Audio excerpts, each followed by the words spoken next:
কারণ শাস্ত্রে বলা সর্বং খলুম ইদং ব্রহ্ম, সবকিছুর মধ্যে সেই পরম ব্রহ্ম আমার ভগবান বিদ্যমান। হরিবল। তাই তো সনাতন হিন্দু ধর্মের মানুষ আমরা গর্বের সঙ্গে বলবেন আমি সনাতনী, আমি হিন্দু। কেন? অন্য ধর্মের মানুষ বলতে পারে হিন্দু ধর্মের নানা দেব দেবী, ওরে বাবা ওদের তো ভগবানেরই ঠিক নাই। জয় রাধে। কত কত ঠাকুর আর কত কত দেব আর কত কত দেবী আর কত কত ভগবান।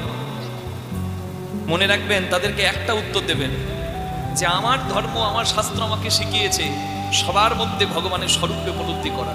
তাই তো আমাদের ধর্মে গাছের পূজা হয়, মাছের পূজা হয়, এমনকি কচ্ছপেরও পূজা হয়, মাটির মূর্তির পূজা হয়, পাথরের শিলার পূজা হয়, শালগ্রাম শিলা, জলের পূজা হয়, মানুষের পূজা হয়, মাতৃ পূজা হয়, পিতামাতার পূজা করতে পারেন, গুরুদেবকে পূজা করতে পারেন। এমনকি যদি আপনার ইচ্ছা না থাকে, ভগবানকে যদি নিরাকার ভাবে কোনো মূর্তিতে নাই পুজলেন, আপনি মনে মনেও ডাকতে পারেন, স্মরণ করতে পারেন নিরাকার ভাবে। তাহলে এত স্বাধীনতা অন্য কোনো ধর্ম দিয়েছে কিনা আমার জানা নাই। নিতাই গৌর প্রেমানন্দে হরি হরি বল।